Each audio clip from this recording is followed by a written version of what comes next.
All right, so we're going to, this next section is on how you're actually going to use that factoring to solve quadratic equations. So a quadratic equation is one that is in the form ax squared plus bx plus c equals 0, where a, b, and c are all real numbers and a does not equal 0. Okay, so why does a not equal 0? If a equaled 0, then we would have a linear equation. Show you why. If a is 0, we get 0x squared plus bx plus c equals 0. Well, 0x squared, that's just 0, so this term goes away. Leaves us with bx plus c, which is a linear equation. So that's why a has to be something, or cannot be 0. A quadratic form written in the form ax squared plus bx plus c equals 0 is said to be in standard form. So that is our standard form. All right, let's show you how the factoring works here. So we've got x squared plus 2x minus 15 equals 0. So what we want to do is go ahead and follow these steps that are right here. We want to put it in standard form, factor, set each factor equal to 0, and then solve it. So if we look at a, we actually are already in standard form, so that's good. We just need to factor this. So I need the factors of negative 15 that add and give me 2. Well, that would be 5 and negative 3. So we know that this is going to factor to x plus 5, x minus 3. And then we know that we can set each one of those factors to equal to 0. So we get x equals, or x plus 5 equals 0, so x equals negative 5, and x minus 3 equals 0, so x is equal to positive 3.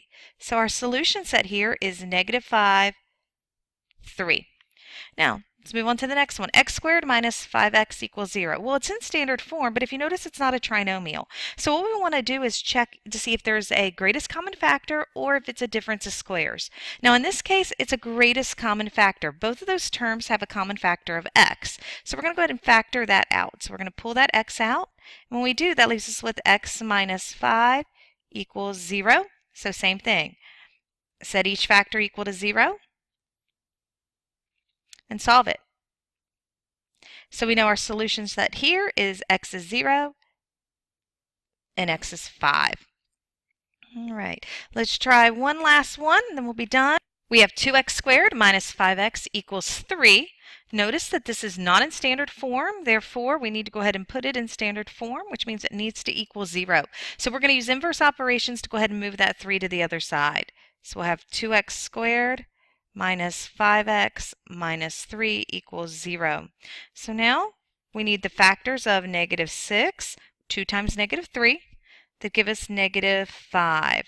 So initially you want to say negative 2 and negative 3, but negative 2 times negative 3 gives us a positive 6. That is not what we want. We need that negative 6, so that's not going to work. So it's actually going to be negative 6 and positive 1. So now let's go ahead and factor this.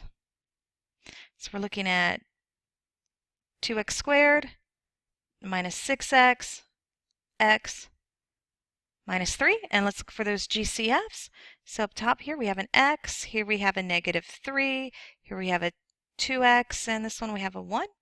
So we're looking at 2x plus 1, x minus 3 equals 0.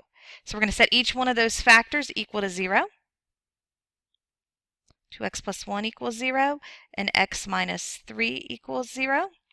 So we solve this one out. We're going to get 2x equals negative 1, x is negative 1/2, and x is positive 3. So our solution set here is negative 1/2 and positive 3. All right, y'all have a good night.